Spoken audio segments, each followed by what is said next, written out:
ಸಾಮಾಜಿಕ ಹೋರಾಟ ಅನ್ನೋದು ಜನರಿಂದ ಕೂಡಿರಬೇಕು.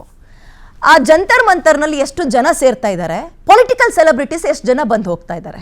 ನಿನ್ನೆ ಈ ಅಭಿಜಿತ್ ದೀಪ್ಕೆ ಇದ್ದಾರಲ್ಲ, ಸಿಜೆಪಿ ಇದು ಮಸಿ ಹಚ್ಚಿಬಿಟ್ರು ಒಬ್ರು. ಯಾರು? ನೀಟ್ ಎಕ್ಸಾಮ್ ಬರ್ದಿರುವ ಮಗುವಿನ ಒಬ್ಬ ತಾಯಿ. ನಮ್ಮನ್ನು ಕರ್ಕ ಬಂದಿವಿಲ್ಲಿ ನೀಟ್ ಎಕ್ಸಾಮ್ ವಿಚಾರಕ್ಕೆ ಪ್ರತಿಭಟನೆ ಮಾಡ್ತೀನಿ ಅಂತೇಳಿ. ಅಲ್ಲಾಹು ಅಕ್ಬರ್, ಅಲ್ಲಾ ಒಬ್ಬನೇ ಇಲ್ಲಿ. ಅದೆಂಥದ್ದು LGBTQ ಸಲಿಂಗಕಾಮಿಗಳ ಬಗ್ಗೆ ಮಾತಾಡ್ಸೋದು, ದೇಶ ವಿರೋಧಿ ಸ್ಟೇಟ್ಮೆಂಟ್ಗಳನ್ನು ಕೊಡ್ಸೋದು. ಸರ್ಕಾರವನ್ನ ಪ್ರಶ್ನೆ ಮಾಡ್ಲಿ ಸರ್, ನಾನು ಪ್ರಶ್ನೆ ಮಾಡಬೇಕು, ನೀವು ಮಾಡಬೇಕು, ಎಲ್ಲರೂ ಮಾಡಬೇಕು. ಅದ್ಯಾವ್ದು ಈ ರಾಮನ ಪತಿ ಸೀತಾಪತಿ ಹಿಂಗೆಲ್ಲ ಎಂತದ್ದು, ಸೀತಾಪತಿ ಕಾ ನಾಮ್ ಲೇಕೆ ನೀತಾಪತಿನೇ ಕಾಮ್ ಕರುವಯ್ಯ. ಸೀತನಿಗೂ ರಾಮನ್ನು ನೀಟ್ ಎಕ್ಸಾಮ್ ಯಾಕೆ ತರ್ತೀರಿ? ಸೀತನ್ನು ನೀತಾ ಅಂಬಾನಿ ಅಂದ್ರೆ ನೀತಾ ಅವರ ಹಸ್ಬೆಂಡ್ ಯಾಕೆ ಲಿಂಕ್ ಮಾಡ್ತೀರಿ? ಇದು ಸೂಕ್ತ ಅನ್ಸುತ್ತಾ? ನೀಟ್ ಎಕ್ಸಾಮ್ ಬಗ್ಗೆ ಎಷ್ಟು ಪ್ರಶ್ನೆ ಕೇಳಿದ್ರು, ಅದನ್ನ ಬಿಟ್ಟು ಸೀತಾ, ಅಲ್ಲಾಹು ಅಕ್ಬರ್, ಅದೆಂತದ್ದು LGBTQ ಸಲಿಂಗಕಾಮ, ಏನ್ ಸರ್ ಇದು? ಒಂದು ಷಡ್ಯಂತರ ಇದೆ. ಇದೆಲ್ಲ ಬರಲೇಬಾರದು. ಒಂದ್ ಸೆಕೆಂಡ್, ಬರಬಾರ್ದು ಅಂದ್ರೆ ಅಲ್ಲಿಗೆ ರಾಜಕೀಯ ಪ್ರೇರಿತ ಷಡ್ಯಂತ್ರ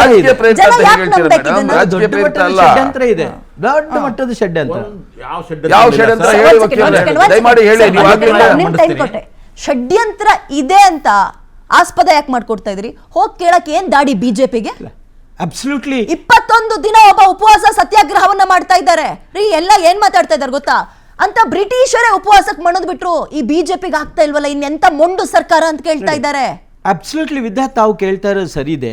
ಈ ವಾಂಗ್ಚುಕ್ ಕೂಡ ಅವರು ಸಂವಿಧಾನಾತ್ಮಕವಾಗಿ ಮಾಡ್ತಾ ಇದ್ದಾರೆ. ಅದು ನಮ್ದು ಯಾವುದೇ ಕೂಡ ರೆಸ್ಪೆಕ್ಟ್ ಮಾಡಬೇಕು. ಸರ್ಕಾರ ಕೂಡ ಅದಕ್ಕೆ ಜವಾಬ್ದಾರಿ ಹೊತ್ಕೋಬೇಕು. ಸಾಧ್ಯವಾದರೆ ಏನು ಶಿಕ್ಷಣ ಸಚಿವರು ಕೂಡ ಏನು ಮಾಡಬೇಕಾದ್ರೆ ಮಾಡಬೇಕು.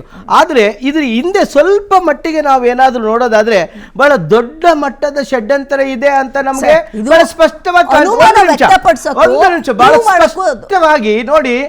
ಅವನು ಬರ್ತಾನೆ, ಯಾರು ಷಡ್ಯಂತ್ರ ಇದೆ ಅನ್ನಕ್ಕೆ ಚೆನ್ನಾಗಿರುತ್ತೆ ಸರ್.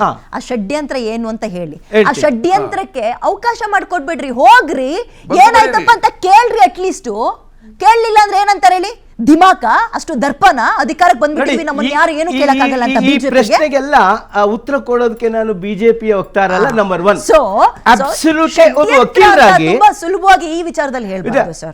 ಅಬ್ಸಲ್ಯೂಟ್ ಆಗಿ ಒಂದು ಮಾತನ್ನ ಸುಮ್ಮನೆ ನೋಡ್ತಾ ಇರ್ತೀನಿ. ಅಲ್ಲಿ ನೋಡಿ, ಅಲ್ಲಿ ಪ್ರಕಾಶ್ ರಾಜ್ ಅನ್ನೋ ಒಬ್ಬ ಶತಮೂರ್ಖ ಬರ್ತಾನೆ, ನೀಟ್ ಬಗ್ಗೆ ಮಾತಾಡ್ಲಿ, ವಿದ್ಯಾರ್ಥಿ ಬಗ್ಗೆ ಮಾತಾಡ್ಲಿ. ಇಲ್ಲ ಇಲ್ಲ, ನಾನು ಯಾಕೆ ಹೇಳ್ತೀನಿ ಅಂದ್ರೆ ನನಗೆ ಬಹಳ ನೋವಿದೆ. ನೀಟ್ ಬಗ್ಗೆ ಮಾತಾಡ್ಲಿ, ವಿದ್ಯಾರ್ಥಿಗಳ ಬಗ್ಗೆ ಮಾತಾಡ್ಲಿ, ಶಿಕ್ಷಣದ ಬಗ್ಗೆ ಮಾತಾಡ್ಲಿ, ಅಲ್ಲಿ ಸಂವಿಧಾನದ ಬಗ್ಗೆ ಮಾತಾಡ್ಲಿ, ಸಂವಿಧಾನದ ಬಗ್ಗೆ ಮಾತಾಡ್ಲಿ, ಅಲ್ಲಿ ರಾಮನ ಬಗ್ಗೆ ಮಾತಾಡೋದು ಅವಶ್ಯಕತೆ ಏನಿದೆ? ಹಿಂದುತ್ವದ ಬಗ್ಗೆ ಮಾತಾಡೋದು ಏನಿದೆ? ನೀವು ಶಿಕ್ಷಣದ ಬಗ್ಗೆ ಮಾತಾಡ್ತೀರಾ, ಮಾತಾಡಿ. ನಾವು ಎಜುಕೇಶನ್ ಮಿನಿಸ್ಟರ್ ಸ್ಟಾರ್ಟ್ ಮಾಡಿ. ಎಜುಕೇಶನ್ ಮಿನಿಸ್ಟರ್ ಒಬ್ಬ ಕಲಾವಿದನಾಗಿ ಒಬ್ಬ ದೇಶ ವಿರೋಧಿ ಹೇಳಿಕೆಯನ್ನು ಕೊಡ್ತಾರೆ. ರಾಮನ ಬಗ್ಗೆ ಆತ್ಮಕ್ ಮಾತಾಡಬೇಕು, ಸೀತೆ ಬಗ್ಗೆ ಮಾತಾಡಬೇಕು, ಶಿಕ್ಷಣದ ಬಗ್ಗೆ ಮಾತಾಡಿ,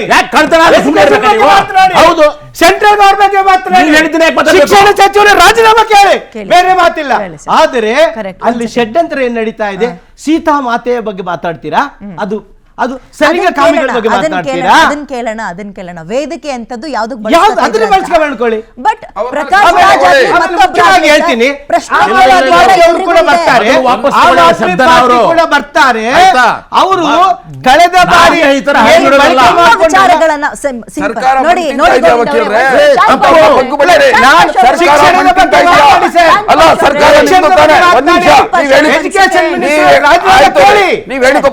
ನನ್ನ ಮಾತು ಕೇಳಿ. ಸರ್ಕಾರ ಮಣ್ಣು ತಿಂತಾ ಇದೆಯಾ ಅಂತವ್ರನ್ನ ಬಗ್ಗು ಬಡಿರಿ, ಅವ್ರ ಮೇಲೆ ಕ್ರಮ ತಗೊಳ್ಳಿ. ಒಂದ್ ಸೆಕೆಂಡ್, ನೀವು ಹೇಳಿ ಸರ್ಕಾರ ನೀವುಗಳಿಗೆ ಮಾಡ್ದಲ್ಲಿರೋ ಕೆಲಸವನ್ನ ಯಾರು ಸೋನಂ ವಾಂಗ್ಚುಕ್ ಅಂತ ಬಂದ್ ಮಾಡ್ತಾ ಇದಾರೆ. ಮಾಡಲೇಬೇಕಾಗಿತ್ತು, ಬಂದ್ ಮಾಡ್ತಾ ಇದ್ದಾನೆ. ಒಬ್ಬ ಕಲಾವಿದ ಅವಹೇಳನವಾಗಿ ಮಾತಾಡ್ತಿರಲ್ಲ. ಬಿಜೆಪಿಯನ್ನ ಪ್ರಶ್ನೆ ಕೇಳಿದ ತಕ್ಷಣ, ಮೋದಿಯನ್ನ ಪ್ರಶ್ನೆ ಕೇಳಿದ ತಕ್ಷಣ ಈ ದೇಶದ್ರೋಹಿ ಅಥವಾ ದೇಶ ವಿರೋಧಿ ಚಟುವಟಿಕೆ ಅಂತ ಲೇಬಲ್ ಕಟ್ಟೋದನ್ನ ಮೊದಲು ಬಿಡ್ಬೇಕು. ಅವರು ಶತಮೂರ್ಖರು. ಈಗ ಪ್ರಕಾಶ್ ರಾಜ್ನ ನಾನು ಹಾಡಿ ಹೊಗಳ್ತಾ ಇಲ್ಲ, ಒಬ್ರು ಕಲಾವಿದರು ಹೌದು, ತಿಳ್ಕೊಂಡಿದ್ದಾರೆ, ಮಾತಾಡ್ತಾ ಇದ್ದಾರೆ, ಹಂಗಂತ ಅವರೆಲ್ಲ ಸ್ಟೇಟ್ಮೆಂಟ್ ನಾವು ಒಪ್ಕೋಬೇಕು ಅಂತಿಲ್ಲ. ಒಪ್ಕೊಳ್ಳಿಲ್ಲ ಅಂದ್ರೆ ಅದನ್ನ ನೆಗ್ಲೆಕ್ಟ್ ಮಾಡೋಣ. ಅದ್ಬಿಟ್ಟು ಪದ ಬಳಕೆಯಲ್ಲಿ ನಾವು ಶತಮೂರ್ಖ, ನೋ ಸರ್, ಅದು ಸರಿ ಕಾಣಲ್ಲ. ಆಯ್ತು. ನೀವು ಹೇಳ್ತಾ ಇದೀರಿ ಇವನೊಬ್ಬ ಶತಮೂರ್ಖ ಅಂತ ಯಾರೋ ಈಗ ನಾನು ಹೇಳೋದೇನಂದ್ರೆ, ನಾನು ಯಾಕೆ ಈ ಮಾತು ಹೇಳಿದಂದ್ರೆ ಬಹಳ ದುಃಖದಿಂದ ಹೇಳ್ತೀನಿ ಅಮ್ಮ. ಏನಂತ ಹೇಳಿದ್ರೆ ನೋಡಿ, ಪಕ್ಕದಲ್ಲಿ ಇನ್ನೊಬ್ಬ ಮಹಿಳೆ ಬಂದು ನಮ್ಮ ದುಃಖ ಅಲ್ಲಾಹು ಅಕ್ಬರ್, ಬೇರೆಯವರ ಮರ್ಯಾದೆಯನ್ನ ಅಲ್ಲಾಹು ತೆಗಿಬಾರ್ದು. ಅಕ್ಬರ್ ಎಲ್ಲವೂ ಕೂಡ ಅಲ್ಲನೇ ಇರ್ತಾರೆ, ಎಲ್ಲರೂ ಅಲ್ಲ, ಅಂತ ಸಮಯ ಅದನ್ನು ಕೂಡ ಪ್ರಶ್ನೆ ಮಾಡ್ಬೇಕಲ್ಲ, ಅದು ಮೂರ್ಖತನ ಅಂತ ಕೇಳೋಣ. ಅದನ್ನು ಕೂಡ ಪ್ರಶ್ನೆ ಮಾಡ್ಬೇಕಲ್ಲ. ವಿಚಾರ ಸಿಂಪಲ್, ವಿಚಾರ ಸಿಂಪಲ್. ವಕೀಲರೇ ಒಂದ್ ಮಾತು ಹೇಳ್ಬಿಡ್ತೀನಿ, ವಕೀಲರೇ ಅಲ್ಲಿ ಜಾತಿ ಅನ್ನೋದು ಬಂದೇ ಇಲ್ಲ, ಅಲ್ಲಿ ಧರ್ಮ ಬಂದಿದೆ. ಸರಿ, ಧರ್ಮ ಬಂದಿದೆ. ನಾನು ಹೇಳ್ತಾ ಇದ್ದೀನಿ, ಅವ್ರು ಹೇಳ್ತಾರೆ, ಬರಬಾರ್ದು, ಅಲ್ಲಾಹು ಅಕ್ಬರ್, ಹೇಳಿ, ಅದೇ ಉಳಿತದೆ. ಅಲ್ಲಿನ ವಿಚಾರವೇ ಬೇರೆ, ಇದೆಲ್ಲ ಬರಬಾರ್ದು ಅದನ್ನ ಪ್ರಶ್ನೆ ಹೇಳಿ. ಮಾಡ್ಬೋದಲ್ಲ. ಅಲ್ಲ, ಇದನ್ನ ತಿಳ್ಕೊಂಬೇಡಿ. ಅದನ್ನ ಪ್ರಶ್ನೆ ಮಾಡಿ. ನೀವು ಪ್ರಶ್ನೆ ಮಾಡಿ, ವ್ಯಕ್ತಿ ಸ್ವಾತಂತ್ರ್ಯ ಯಾರು ಮಾತಾಡೋದಕ್ಕೆ ಅವನು ಮೂರ್ಖ ಅನ್ನೋದು ನಿಮ್ಗೆ ರೈಟ್ಸ್ ಇಲ್ಲ. ಒಂದು ಆಮೇಲೆ ಈ ಮುಷ್ಕರದಲ್ಲಿ ಅಲ್ಲಿ ಏನಲ್ಲಿ ಹೋಗಿದಾರಲ್ಲ ಬೆಂಬಲಿಗರು ಅಂತ ವಿದ್ಯಾರ್ಥಿಗಳು, ಅವರಿಗೆ ಊಟ ತಿಂಡಿ ವ್ಯವಸ್ಥೆ ಮಾಡ್ತಿರುವಂತ ಅಲ್ಪಸಂಖ್ಯಾತರು ಕೂಡ ಅಲ್ಲಿದ್ದಾರೆ. ಅದ್ರ ಬಗ್ಗೆ